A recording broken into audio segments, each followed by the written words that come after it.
whopper of a story. If you haven't seen it, actor Jussie Smollett is out of jail. He woke up this morning, likely at home. We know this. He wasn't in the Cook County Jail after a surprising release last night. An Illinois appeal court agreed with his lawyers that Smollett should be free pending his appeal for conviction for lying to police about a racist and homophobic attack. Smollett spent 6 days and nights in the Cook County Jail, then walked out. Surrounded by his security team, he was sentenced last week to serve 150 days in jail for his conviction. Court TV legal correspondent Julia Janae is with us this morning. And boy, this was a shocker to a lot of people. Others, it wasn't. You know, his defense team, they felt pretty confident. What was the basis of this appellate ruling that Jussie Smollett should not be in jail waiting for appeal? There was so much that happened overnight, right? And when the judge signed, or justice rather, of the appellate court signed that order, it happened after they had already gotten the emergency motion from the defense team. Then there had to be a response from the prosecution. And we have a look at that order that really lays out exactly what the justices were thinking when they let him out. Here's the finding: that the defendant has been convicted of a nonviolent offense and that the court will be unable to dispose of the instant report before the defendant would have served the entire sentence of incarceration, at 150 days. So it's hereby ordered that the motion of the defendant, Jussie Smollett, to stay his sentence of incarceration, to grant him a bond. Jussie Smollett shall be released from the custody of the Cook County Sheriff upon the posting of personal recognizance bond in the amount of $150,000. It's a brief order. It doesn't tell us much more about the reasoning other than that the justices believed that there's not enough time for them to look at the appeal, the briefs that are going to be filed, so they're letting him out. Yeah, he's sentenced to 150 days. The argument here from the justices is, all right, well, we're not going to get around to this in 150 days, so if we do get around to it and figure out that this was a wrongful conviction, well, he's already served his time, and that's not fair. Right. The prosecution, the state, had a response, though. They disagree with this theory because they think, all right, if you're going to say this, well, then that's the law of the land. Exactly. They say that that could make a rule for anyone who's ever convicted and then sentenced to less than a few years. Some appeals take 2-3 years to get done. They say this is a rubber stamp for any other person who comes before the court and is convicted for a short sentence. They say that simply isn't the rule and cannot be the rule. Yeah, I'm sure a lot of attorneys are going to make it a point of their motion moving forward. Talk about the reaction. Boy, what a scene last night. He walks out of prison. Of course, people were waiting for, or not prison, jail, the Cook County Jail, and his attorneys had a lot to say. Kind of a dramatic look there of him walking out of jail. He's got the security team around him. You can't even see him for a while because they are in the front, in the back, around him. And then you see him go past all of this media that's waiting. They kind of push his head down and get him out of the view of everyone who wants to know what he's thinking, how he's reacting to now being released from jail. He had so much to say when he was convicted. Here's a listen to what his attorney, who defended him during this case and at that sentencing, had to say in reaction. It is unconstitutional to charge someone twice. Mr. Smollett paid a $10,000 fine. Let me repeat it again, because our appellate courts are listening. Paid a $10,000 fine and did community service. Now, there's no time machine to go back in time to undo those things. His $10,000 fine hasn't even been returned to him, right? And then you re-indict the case and you give him 30 months probation for a Class 4 felony with a man with no criminal record, felony record. 30 months probation, you give him 150 days in jail. You give him what else? You make him do restitution of $120,000, and then you give him the maximum fines.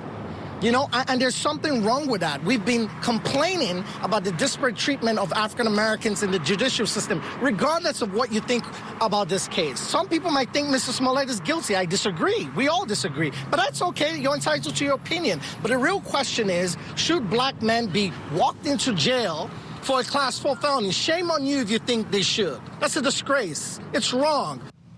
We've been hearing that theme, that it's not about whether he's guilty or innocent necessarily if people don't agree with that. His attorneys were out there a long time making statements, really spectacle outside of that jail as he was coming out. And yeah, they had a lot to say about the judge and other things as well about the potential, well, what we're going to hear on this appeal, and it will be interesting. What about the defendant, Mr. Smollett? We saw him walk by. We did. He didn't say anything, didn't make any overt motions that we noticed, but we did get some insight into how he reacted once he knew that he would be a free man now a week after he was sentenced. The first thing Jussie did was what separates us in the jail because of COVID is the glass, and he pushed his hands on the glass, and his eyes got teary, and I've never seen that because he's been very strong in there. And he said, "I nearly lost hope in our constitutional system." And he did say that. He did say that, and that was his reaction. He was shocked. I think he had nearly given up. We may hear from him, Ted. He may actually speak out because he has not been quiet, especially since his sentencing. We know he kept saying over and over, "I am not suicidal," seeming to want to suggest that if something happens to me while I'm inside, it is not because I've taken my own life. Yeah, Judge Lynn, we watched that sentencing, and he had a lot to say, the judge, to the defendant in this case. And the defense didn't like that. We heard a little bit of it afterwards, but boy, it came out again last night.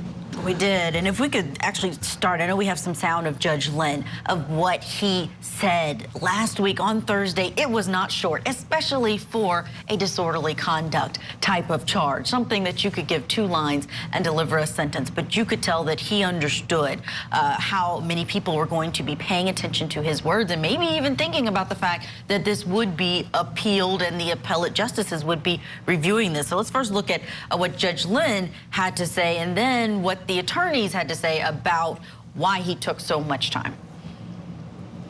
There's some conjecture you did it for the money. Frankly, I do not believe that you did it for the money. You were making, the evidence showed, close to $2 million a year when this happened. I don't think money motivated you at all.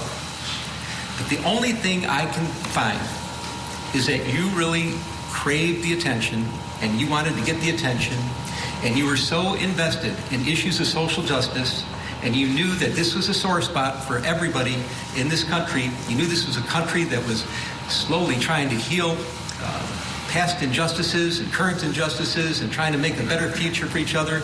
And it was a hard road.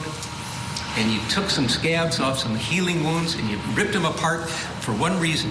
You wanted to make yourself more famous. And for a while it worked. Everybody was talking about you. The lights are on you. You were actually throwing a national pity party for yourself. And why would you do such a thing? Why would you, I understand you crave the attention so much, but why would you betray something like social justice issues, which you care so much about? And the only thing I could conclude is that, and I acknowledge, there are wonderful sides to you. There are very giving and charitable and loving sides to you, but you have another side of you that is profoundly arrogant and selfish and narcissistic. We are just pleased, we are overjoyed that the appellate court was able to cut through the politics, to cut through the smokescreen, and was able to understand that we have real, definitive issues for appeal. And that's why they made the decision that they made. This is a very serious issue that any American can lose their presumption of innocence should be an affront to us all. And you all saw during the sentencing how Judge Lynn took it upon himself to not only sentence our client, which is his right as a judge, but to character assassinate him. Let's not forget that the least act of a man is not the measure of a man. And we had letters of support from the NAACP who talked about the disparate treatment that black males receive in the criminal justice system. It is time to have that conversation. And we are elated that the appellate court is able to decipher the legal issues here and apply the correct standard. And we look forward to this process playing out. Judge Lynn there giving that scathing sentencing discussion, and then defense attorney Tamara Walker talking about just how it went too far in their opinion.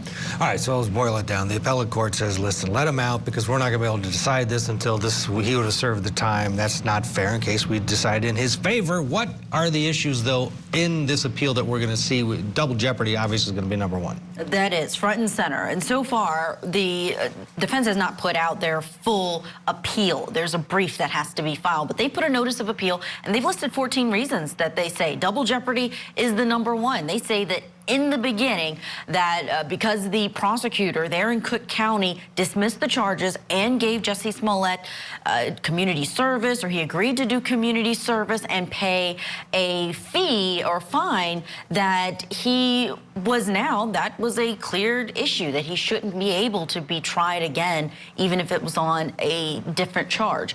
They also say that there were questions they didn't get to ask during the voir dire process, that there were impermissible questions that were asked, but also that there were Batson challenges, possibly issues with race on that jury that they didn't get to flush out. So a lot of things they are going to be putting in front of this higher court. Yeah, and it will be interesting to see how all of this plays out. But the bombshell last night, he is out of the Cook County Jail. Julia, thank you.